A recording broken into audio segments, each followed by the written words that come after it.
This is The Causes of Things, and I'm your host, Michael O'Fallon. It's March 30th, 2020. First, I want to reach out in this moment of history and offer the greatest of sympathies to anyone who is suffering from or has lost someone from the coronavirus that is ravaging our nation and our world. The virus is real. It is deadly for some. We are in a war. But not just against the virus, also against deadly ideologies that are attempting to plant foundational roots in our nation and are using the reality of the virus as a Trojan horse. It's an excuse to dismantle, in just a very few weeks, the foundational structures of our republic. We need to battle the virus. Yes, absolutely. But we also need to protect our nation and our equal rights to life. Yes, that should be defended. Liberty. Absolutely, this should be respected and demanded. And the pursuit of happiness, which is dependent upon the first two propositions. You see, liberty without life is a tragic thing. If there is no life, obviously, liberty cannot prosper. So we must protect and defend life, whether in the womb or in the confines of our homes, for liberty to continue. But there is no life that is understood through the pursuit of happiness without liberty. Without liberty, without some degree of human autonomy, we lose the ability for man, woman, child to set the course for their own life, with liberty and actual justice for all, without the tyranny of collectivism. Maybe you have never experienced what that collective is like. Maybe you have never lived in a completely top-down, authoritarian nation.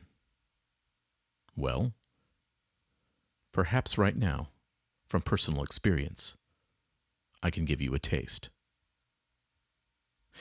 It was approximately 71 years ago that Mao Zedong defeated the nationalist forces led by Chiang Kai-shek and formed the People's Republic of China, a single-party totalitarian communist regime that was initially focused upon the suppression of counter-revolutionaries, in other words, those that were against his Marxist revolution, and the private ownership of property, etc. Mao also spent a good amount of time rounding up those that still believed in capitalism that would later result in the anti-rightist campaign, which persecuted intellectuals who appeared to favor capitalism and were against collectivism.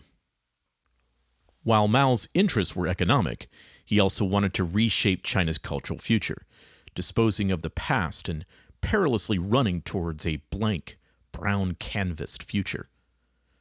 It was out with the old and in with the new, something that I have mentioned frequently on this podcast in the past. Many of Mao's initiatives during his reign included a top-down approach that involved the young revolutionary bottom-up to squeeze the traditional Chinese middle, the culture, the religions, the generations of tradition. One such movement was the Four Cleanup movement. The goal of the movement was to cleanse politics, economy, organization, and ideology, the Four Cleanups, of any resistance to Mao's collective and socialist goals. But long before this, Mao considered the existence of both the Roman Catholic Church and the Protestant faiths that had come into the country to be of great threat to his ability to control the hearts and minds of the Chinese people. Mao ordered that churches be destroyed or repurposed for party use and to limit gatherings to no more than 20 people in some of the more religious provinces such as Fuzhou. Little did Mao know that this would lead to the explosive growth of the house church movement as envisioned by Watchman Nee. But within Mao's plans, the national churches such as the Three Self movement were created along with the Chinese Patriotic Catholic Church. Of particular note, dispensational theology was greatly discouraged, mainly due to the eschatological references that would always identify Mao as the Antichrist or China as the beast. Quick note, the mainline Chinese theologians in Union Seminary in Nanjing really prefer the eschatological framework of postmillennialism. Everything is getting better, as long as the Communist Chinese Party is directing the path. Now, that's not a knock on you that believe on postmillennialism, it's just the fact. That happens to be the case. One very effective move made by the Chinese government, which is already greatly enforced today after a season of relaxation prior to Chairman Xi, was that large groups of people, at times as little as 10 during certain restrictive periods and up to 500 in more relaxed periods, were not allowed to gather without government permission. Again, let me say that one more time just so you'll understand. Large groups of people, at times as little as 10 during certain restrictive periods and up to 500 in more relaxed periods, were not allowed to gather without government permission. The Chinese government considered meetings as potential hotspots for causing possible revolutionary action or resistance to the government. You see, there's great power in crowds. Now, many years ago in the past, I joined with other pastors to visit what would be known as the underground church in China. We would fly to China, go about business deals and so forth, but would be forced to do several evasive maneuvers to avoid tails by the government or Communist Party watchdogs. We had to be very careful, very, very careful. It was important that, in our zealousness to meet with the Chinese underground church, that after we left China, we didn't endanger our Chinese brothers.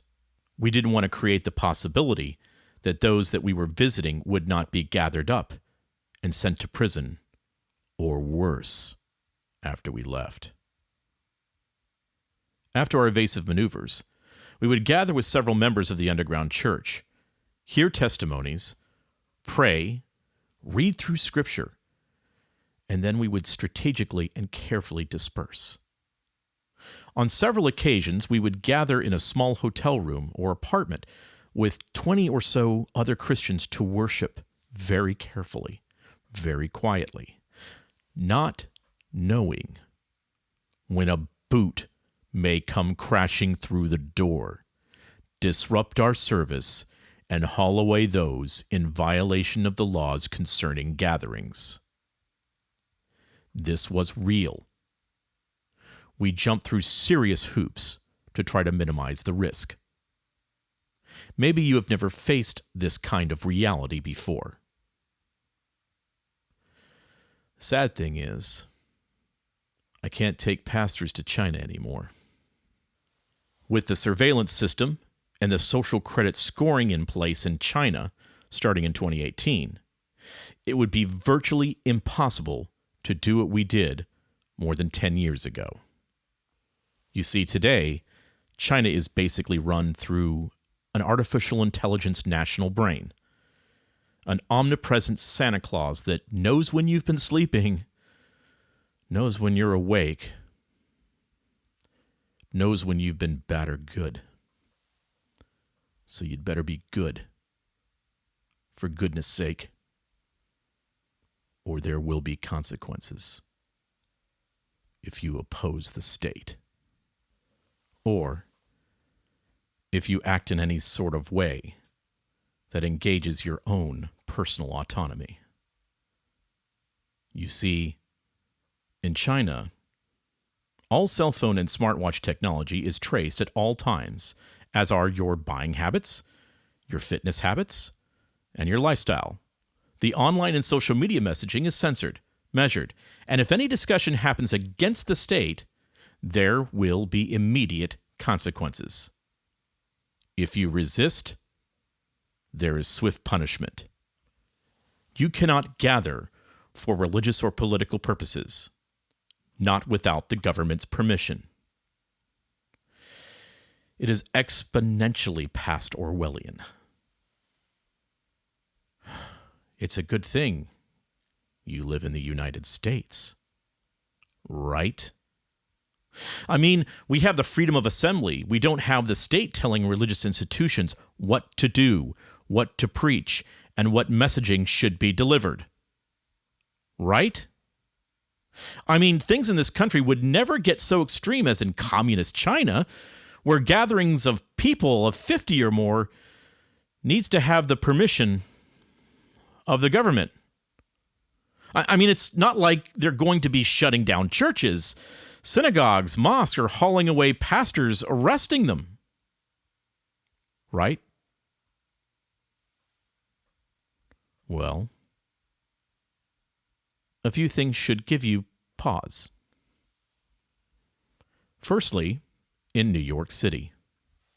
New York City Mayor Bill de Blasio, along with his New York Director of Health, just 4 weeks ago, were calling travel bans on flights from China racist and xenophobic. And de Blasio and his Director of Health were imploring citizens to ride the subways and go to festivities and go to our restaurants, all while exclaiming the racist overreach of Donald Trump shutting down air travel from China. Yes, Bill de Blasio was shouting from the rooftops earlier in March that this whole virus thing was overblown. And you, New York City, needed to get out there, especially in Chinatown, and party.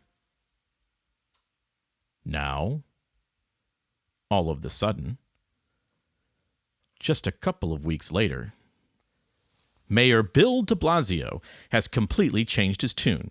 And of course, COVID-19 is upon us and it will destroy the entirety of civilization.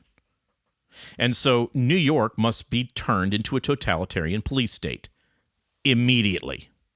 Mayor de Blasio warned Friday that the city would shut down certain places of worship if people continued to violate the state's stay-at-home mandates and if they continued congregating for religious services in New York City. De Blasio promised to take additional action up to the point of fines and potentially closing the building permanently if worshipers did not comply. Yes, Mayor Bill de Blasio is threatening to permanently close churches and synagogues if they do not comply with his order to not gather for worship and to stay imprisoned at home. But de Blasio isn't the only statist and church leader affected in all of this. Further south, in Tampa Bay, Florida. Last week, Hillsborough County issued an order directing residents to remain at home effective March 27th, except for essential services, including trips to the grocery store, the doctor's office, and the pharmacy. The county's list of essential services did not include attending church. Governor DeSantis' stay-at-home provisions and suggestions that he gave 2 weeks ago stated clearly that these were helpful guidelines and that no one would be, quote, going to jail, end quote, for not adhering to the guidelines. President Trump said this as well in his call to flatten the curve, that these were suggestions, they were voluntary, that no one would be arrested, etc., if they had a family of 14 living in the same house or if they went to the park. But this wasn't enough for the Hillsborough County Commission. Hillsborough County passed an additional safe-at-home order in their county. This applied to all residents within Hillsborough County, including the cities of Plant City, Tampa, and Temple Terrace, effective as of 10 p.m. on March 27, 2020. Residents did not require a pass or a letter to show authorities. Safe at home means all residents are directed to stay at home as much as possible, 24 hours a day, 7 days a week. All non-essential businesses were ordered to shut down. Hillsborough County decided that a church is non-essential business. Pastor Rodney Howard Brown's church met this past Sunday.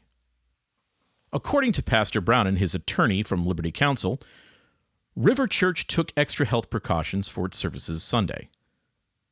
The church gave each attendee hand sanitizer, had its staffers wear gloves, and enforced a 6-foot distance between family groups in the auditorium. Not only did the church comply with the administrative order regarding 6-foot distancing, it went above and beyond any other business to ensure the health and safety of the people. Monday morning, Hillsborough County Sheriff Chad Cronister said Howard Brown has been charged with 2 counts: unlawful assembly and a violation of health emergency rules. Both are second-degree misdemeanors, Cronister said at a press conference on Monday. Quote, "It's unfortunate here that the pastor is hiding behind the First Amendment," end quote, State Attorney Andrew H. Warren said at Monday's news conference. I repeat again, his statement was, quote, "It's unfortunate here that the pastor is hiding behind the First Amendment." Warren added, quote, "Emergency orders like the county's are constitutionally valid," said Warren.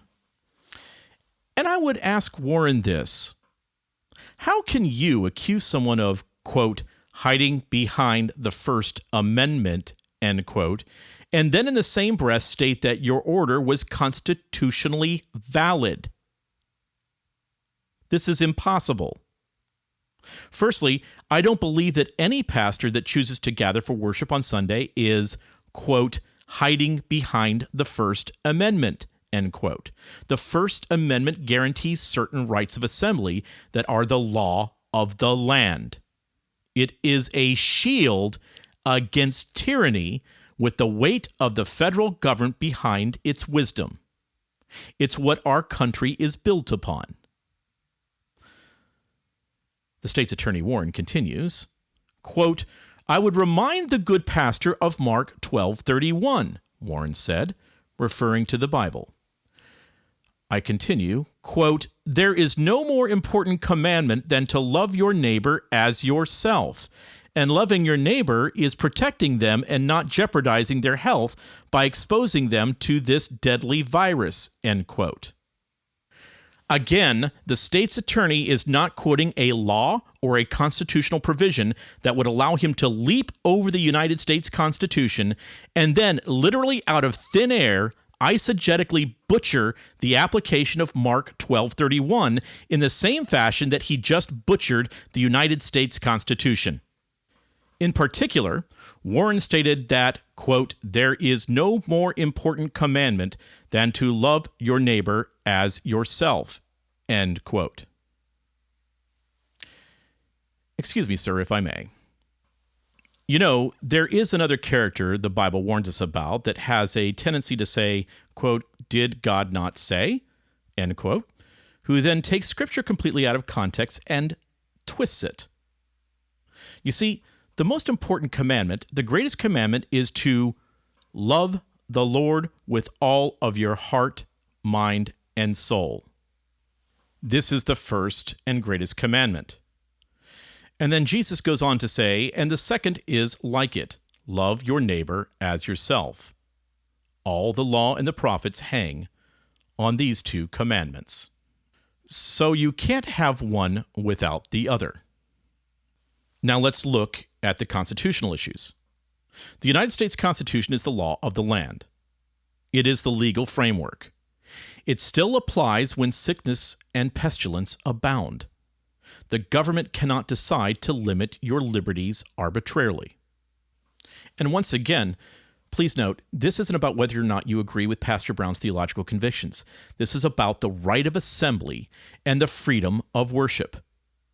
The very first line of the very first amendment of the Constitution contains the words that, quote, "Congress shall make no law prohibiting the free exercise of religion." It's right there in the Constitution, folks. That's a foundational principle to our law. If the same order, by the way, was pressed at a Jewish synagogue or a Kingdom Hall of Jehovah's Witnesses, you should be equally outraged. And here comes the consequential question. Are churches prepared to not meet in person for the next year and a half that it may take to develop a vaccine and distribute it widely when parishioners can protect themselves by not touching their faces with unwashed hands? Wait, just a moment. Did you hear that?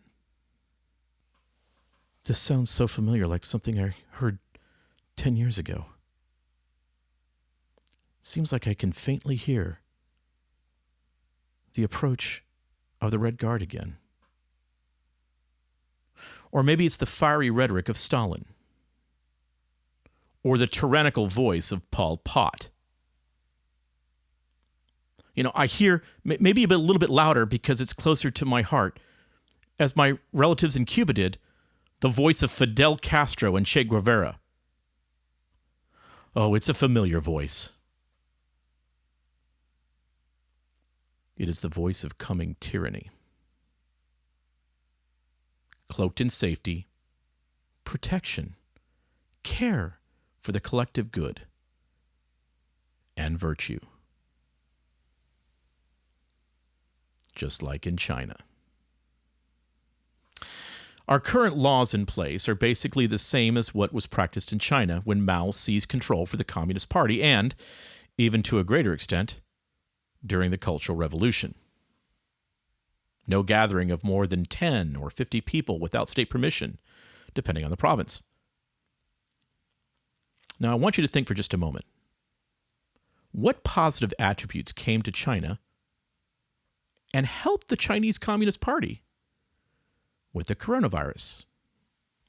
Wasn't it just 4 or 5 months ago that protests were taking over the streets of Hong Kong? Do you remember that China started sending its military forces down to Hong Kong? What finally interrupted the protests, though, and sent everyone scurrying to their homes? Was it the Chinese Communist Guard? No, it was the virus. How very useful the virus was for the Chinese Communist Party back in December and January.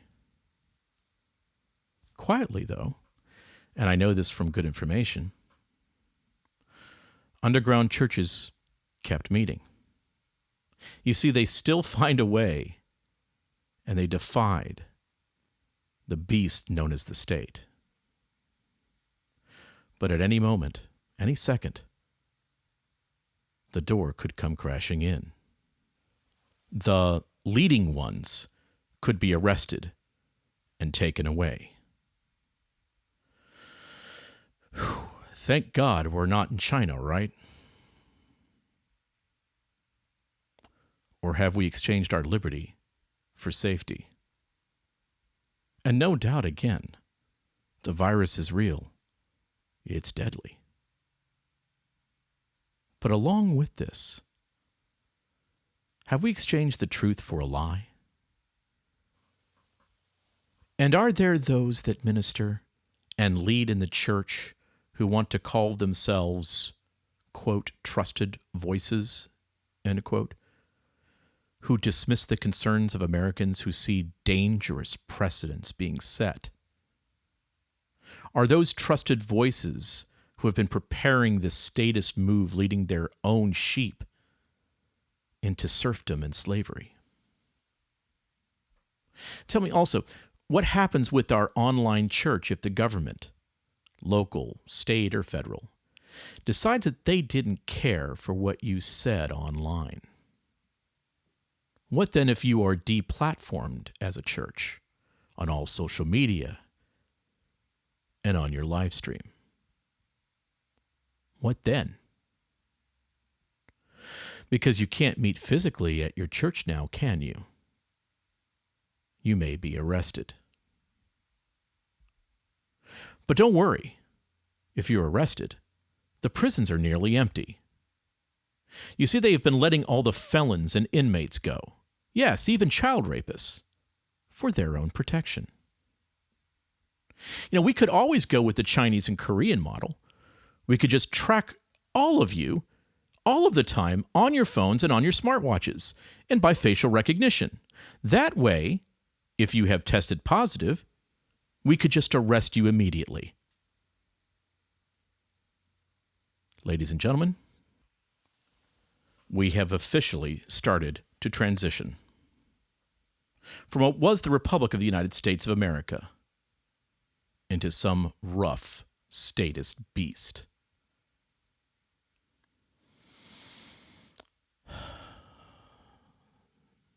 On Sunday, in America, the boot may come crashing through the door. What have we done? What are we about to give away while we cower in our homes and hope that the government will save us?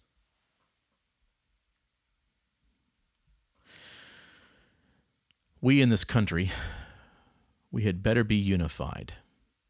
If we love our liberty and our freedom, we had better do just a bit more than just put up another Facebook post.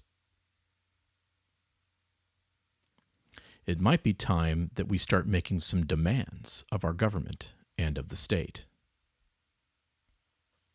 But you'd better get busy, because time's running out.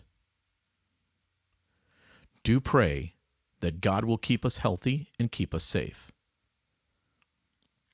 But even if He doesn't, never bow your knee at the altar of statism. If we lose America, it will be so much harder to ever get the principles that America was founded on back again. I'm Mike O'Fallon, and this has been The Causes of Things.